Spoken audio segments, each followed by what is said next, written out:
Okay, lesson 3.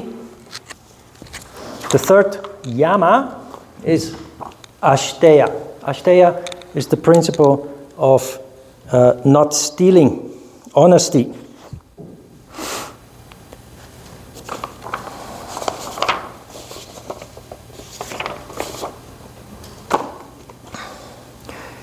As you recognize violence through pain, lies through an unpleasant, nasty flavor, you recognize theft through a feeling that something is not right. There is an expression in English that says, ill-gotten gains never prosper. When we obtain things that are not ours, or we are not supposed to obtain, we have no respect for it. We don't treat it with respect. Often, also, we easily lose it again. There's just a law, a universal law at work there that will not allow us to benefit from it for a long time. A very important aspect also, just as we have seen, especially with non-lying, is that when people have the sense that you are being dishonest, there is no trust anymore, and you're on your own. Nobody will want to associate with you. Nobody will want to enter into a project together with you. It's very similar to people who habitually lie.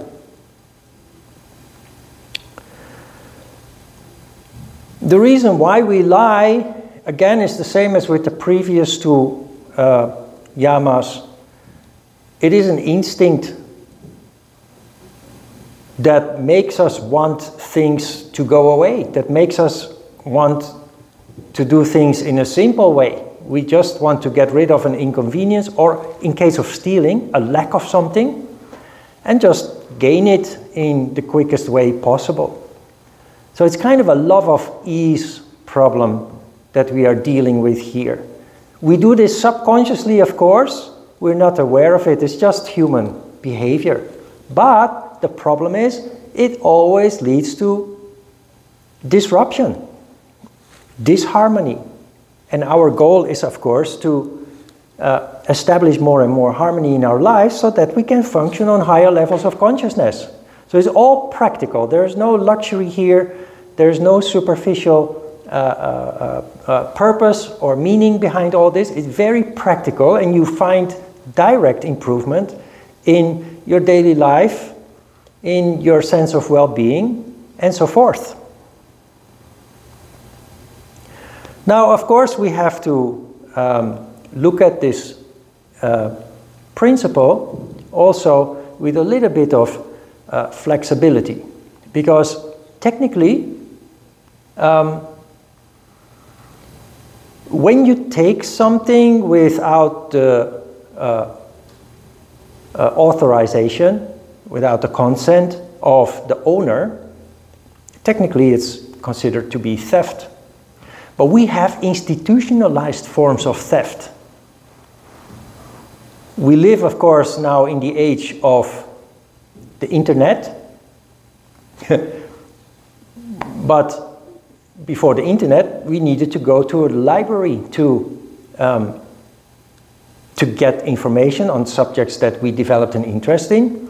But libraries also have large amounts of novels, books that you just read for leisure. My first yoga book I found in a library. So, very constructive, very helpful. Libraries were created in the past to preserve knowledge, but also to give access to knowledge. So it's of huge benefit to mankind in general. Knowledge is power. But there is an issue here with the rights of the author, intellectual property rights. If you write a book and you sell 1 million copies of that book, you receive 1 million times, what do you call it again? commission.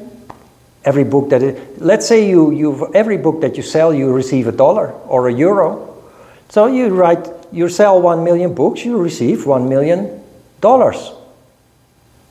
Now they put your book in a library, hundreds of people read your book, and yet you receive only $1. So, what is more important?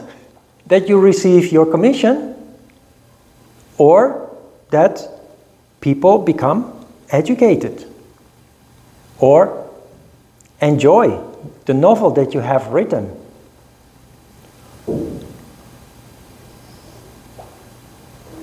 If the writer has a heart, a real writer does not write for profit. When you write based on inspiration, your first and most important goal is to enlighten people. I dare say that in the past, people did not write books to earn money. That is a modern concept. People wrote books to inform uneducated people, uninformed people, to make this world a better place. It's only later that it became a commercial endeavor. Same with art. Most artists that we know, the classic artists, Van Gogh, Beethoven, Bach, Mozart, most of them died poor. And their work only became commercially very profitable after their death. We now live in a world that we now are creating for the money, and that kind of dilutes the art form, I dare say. But anyway, how do we deal with that as yogis? A library is kind of institutionalized theft. But there are so many angles to it. And for me personally, I think, for one thing, the importance of spreading knowledge overrules the importance of the intellectual property rights. But there's another thing. In favor of the author, the library allows people to know about authors they never heard of before just because they went to the library. And they might actually buy other books that are not available in the library from the same author. They go to the bookstore to buy such a book. So it kind of works both ways. Same with music. The music industry has changed enormously. When I was young and I would go to a concert, it was very cheap. 15 euros or guilders in Dutch. 20 guilders, 25 guilders. If you went to a huge concert in a stadium, then maybe it would cost 40 guilders. Now you go to a concert and it costs you 400 euros for the cheapest seat. Why? What happened? That is how artists make money these days, because their music is not being bought in records and cassette tapes and what have you anymore. So they don't receive those commissions anymore on selling their music. So it simply has, the earning model has shifted towards the performances, and then the music is more freely available on the internet. But there's another thing. You know Psy, the Korean singer that became so famous with Gangnam Style? I think he broke all the records on YouTube with more than 6 billion views. He never complained about infringement of his intellectual property rights. 6 billion views, if he would have only 1 cent for every view, he would be filthy rich. But he did not receive even 1 cent for each view. And yet, he's filthy rich. How? Because of his popularity. At that time of the Gangnam Style, you saw him on every billboard and every advertisement on TV and everywhere. He promoted insurances, alcoholic drinks, ice cream. He was hired by many companies and paid huge amounts of money because of his popularity to promote their products, in return for not receiving any commission on his artistic works. So, you know, there is a way of looking. If you look at it in a very rigid way, you say it's not correct, but things are dynamic and flexible. And there's another thing that I noticed throughout the years is that, you know, when you are a fan of a pop star or a certain musician or band, you idealize them. You idealize. Yeah? You look up to those people and their beautiful music and their wonderful texts and what have you. And then one day you see in the news that they are actually very greedy. They started suing people for this and complaining about that. And suddenly they fall off their pedestal. You have no respect for them anymore because they have shown their greed. And they, in fact, lose lots of followers as a result of that. So there are many different ways of looking at this, and in the end, you approach non-stealing in a sensible way. You go to the supermarket, you take an apple from the veggie department, and you walk out of the store without paying for that. That, of course, is not correct. But there are many forms considered to be, technically at least, theft that can actually be justified because of the shifts that have taken place with the increasing development of technology, but also because of other benefits that occur that did not exist in the past. Now about, you know, I'm an atheist, and as a child, at first I believed in God, but then God didn't communicate with me, so I stopped believing in God. I was disappointed.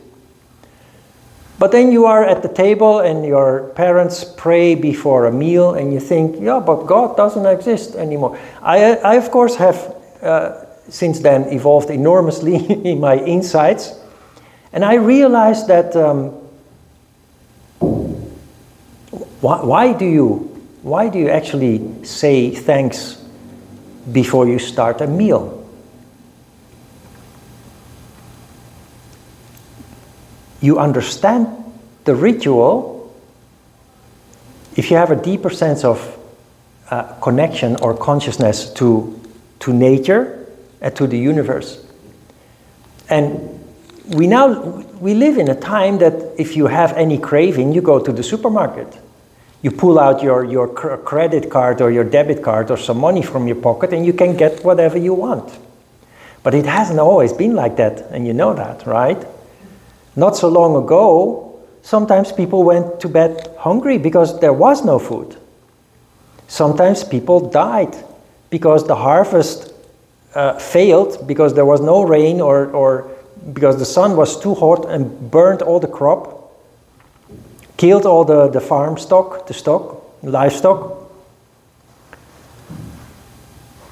We take everything for granted these days because it's available in abundance, but there were times that people realized that having something to eat, that is thanks to the soil that has given the nutrients, thanks to the sun that has given it its warmth and its energy, thanks to the farmer that has cultivated and harvested the crops.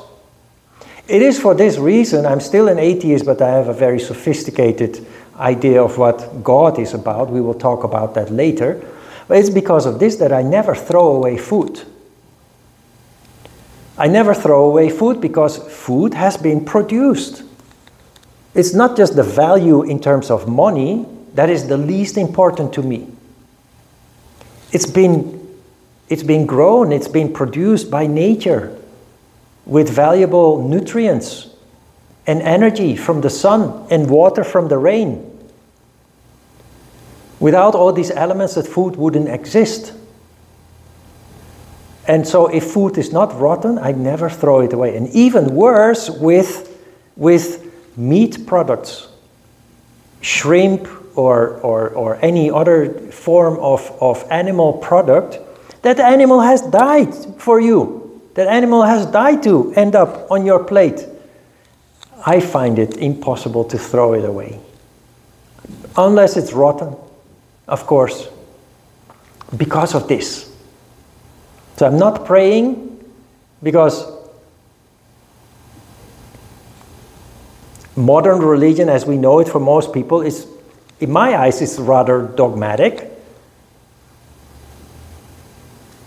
But God is there anyway, in spite of the fact that I say I'm an atheist. And I will explain about that later. It sounds like a total contradiction. But I understand the ritual of saying thanks or praise before actually having a meal.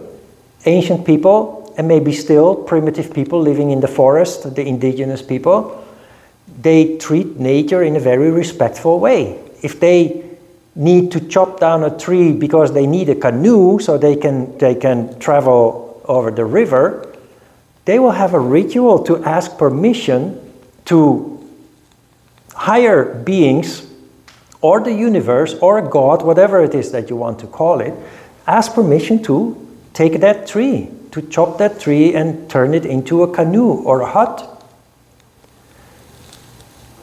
That is connection. Just chopping it down and roughing it up shows that there is no respect, that there is no connection. And that is the world that we live in these days. Hence the terrible destruction of the seas and the oceans and the forests and the mountains that we see all around. And it's one of the biggest problems that we are dealing with, other than the wars that are going on.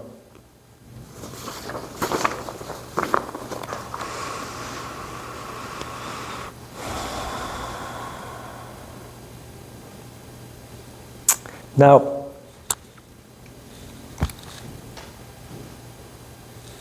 very often when I have a feeling that something is wrong with my partner, intuitively you feel that, right?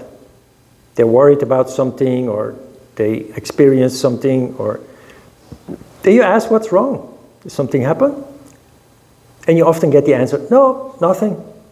Everything's fine. But deep in your heart, you know there's something going on. You don't know whether it's related to you or whether it's related to work or other situation. But the answer, no, nothing is wrong, is very frustrating, right? That's a form of theft. When somebody asks a question, you have a duty to reply. It is the reason why I always reply to an email or a text message.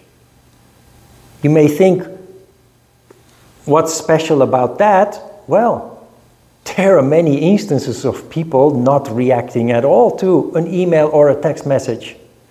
I very often get requests for information, previous students that have lost their diploma, and I print out, I make a new one for them and send it by email.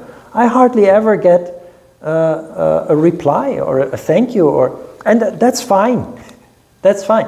But for me, it's a form of theft. Technically, when somebody asks you something, you have a duty to respond. And then you have to refer back to non-lying also. You have to respond in a sincere way.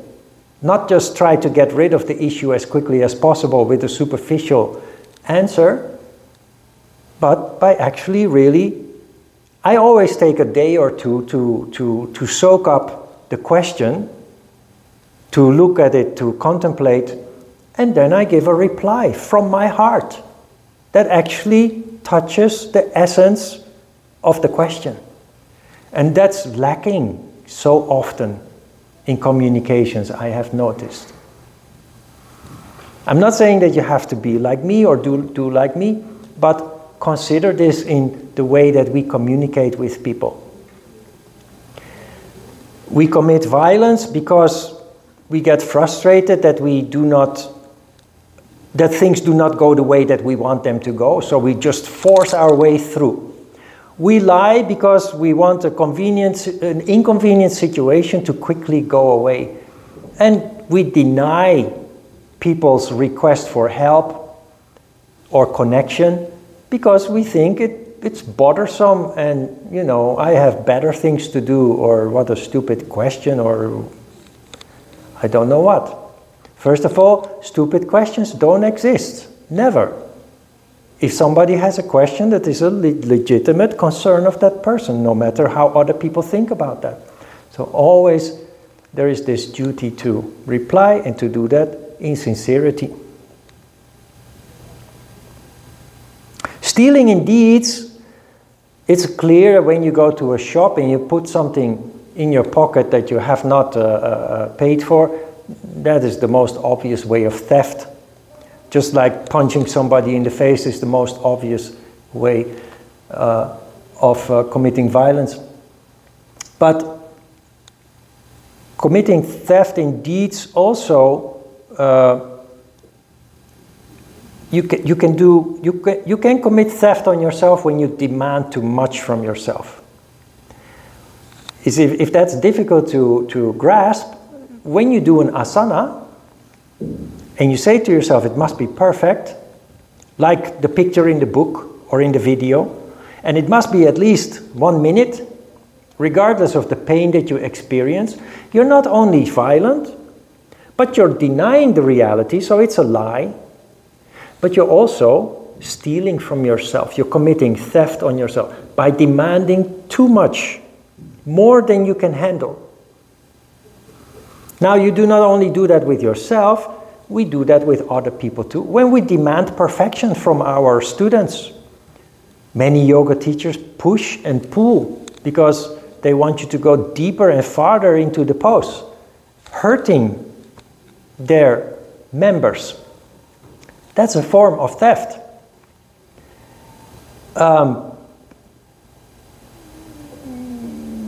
I have an anecdote about a poor girl that came to my class while I was having my I was managing 2 studios in one of the biggest gyms in Korea, here in Yeouido. Super commercial gym with a super traditional yoga teacher. Wonderful marriage we had there for 8 years. But one day a girl came in, 14 years old, a little bit tall, lankish,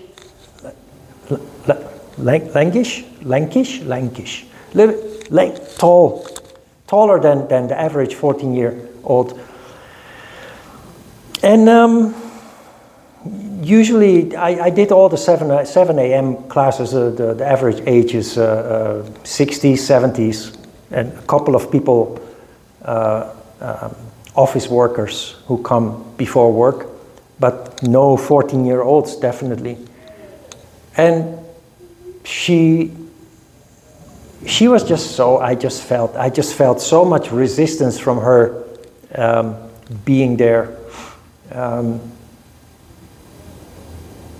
There was no spirit. We talked about spirit, right? When you feel inspired, you're enthusiastic, you're passionate. Her spirit was down the drain. We would do the tree pose and she was like, and we would do forward bend and she was like, and at first I tried to encourage her a little bit, stimulate her a little bit, tell her to keep her back a little more straight, and I just felt her pain. She was so unhappy. The next time she came with her dad. And her dad explained to me that he was a physical education teacher. And that this girl was his oldest daughter. And that she was destined to be a professional skier, a professional skier. In Korea, he called it 국가대표. And 국가대표 in Korean, that means a national representative. So his goal was for his daughter to become an Olympic skier. And I scratched my head and I thought, that's never going to happen. But that is why he forced her to come to the yoga class. So when I understood a little bit what all this was about, I told her, Yubin, if you don't want to be here, just lie down if you want. If you don't want to do the triangle pose, you don't have to do it. And there was a sigh of relief when she realized that I was not going to treat her like other teachers and her father do. Why am I telling you this anecdote? Her father was hugely committing theft on his poor daughter. Because he projected his ambition, maybe his frustrated ambition for not having been a successful sportsman himself, onto his daughter. Even worse, he wished that his first child would have been a boy. It was not a boy, it was a girl. And regardless, he made her into his first son. And the picture becomes even more clear when on a Saturday afternoon, Yubin came with her younger sister. Her younger sister was a jump in the field, a Mexican jumping bean, you know, sparkling with energy and giggling and joking and jumping around, and totally the opposite of Yubin. And at some point we did the upward bow pose, so you are on your hands and your feet and you push your hips up. And because she was so good at it, I told her to raise one leg. And she raised one leg, and then the other leg. And then I told her, raise your hand. So you're on one hand and 2 feet. And she said, no, no, no, I can't do it. And I said, yes, you can. No, no, no. You know what happened? Her shirt came out of her pants. So she felt that her belly became exposed. So she took one hand to put that, and she just did what she several times said, I can't do it. It's so totally different. And another thing, Yubin, that poor girl, I saw her going to school. After the yoga class, she would go to the locker room, put on her normal clothes to go to school, backpack on her back, and I was walking home. I lived across the street from the gym. I was walking home, and I saw Yubin there at the crosswalk, and the moment that the light went green, she was like, she was hopping and scotching and so happy, which told me that what she really wants and what she really loves to do is go to school. The moment that she went into the gym. And that is the difference between spirit or heaven and hell. I'm telling you this anecdote because it's a very extreme example, but it's theft. And people do this with their animals too, with their pets. They want their pets to jump through hoops. You call them and immediately they have to be there and sit and give paws. And I have 2 dogs. They never do like that. I just let them free and just let them be. And if they need to follow me, then I put them on the leash so that I can control them. But for the rest, they're just happy-go-lucky. You understand a little bit about theft? There are so many aspects, so many dimensions about it that we often do not even consider. All right. Questions?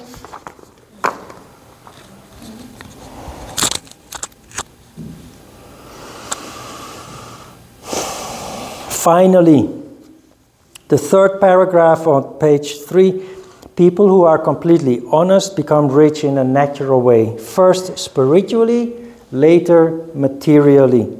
Why? Because people feel a deep sense of trust for you. They want to work with you, share with you. Also, when you do what you love to do, you naturally become a specialist at it. And when you're a specialist, you draw attention from people who need what you have to offer. Example, you go to a restaurant. If the owner of the restaurant does not love food and does not like customers, but they have this restaurant to earn money, and there are many like that, I dare say most, actually, you feel that. Intuitively, you feel that. You don't really feel welcome. The food is mediocre. And when you leave the restaurant, you think to yourself, well, my belly is full, but I will not come back here. And you're definitely not going to tell your friends about that restaurant. The opposite side of the coin is somebody who started a restaurant out of love of food. Passion for food. And of course, food makes people happy. And you enter that restaurant and you feel welcome. They guide you to your table, they look you in the eyes, they ask what you like, they pay attention. And they're not trying to rush you through your meal and then out of your seat so that somebody else can take it, so they can make more money. They take their time. And the food is, you taste that their heart is in it. And what do? You want to come back next week. And you tell your friends, hey, I went to this restaurant, you should really try. The point is here that when you are true to your heart and you do what you love to do, you naturally become good at it. You become a specialist. And naturally, that leads to a certain level of wealth without you having to pursue it. We will come back to that at some point. I have a very nice graph about that, which I will share with you at some point further down the road. All right, let's have a short break before we start with asana.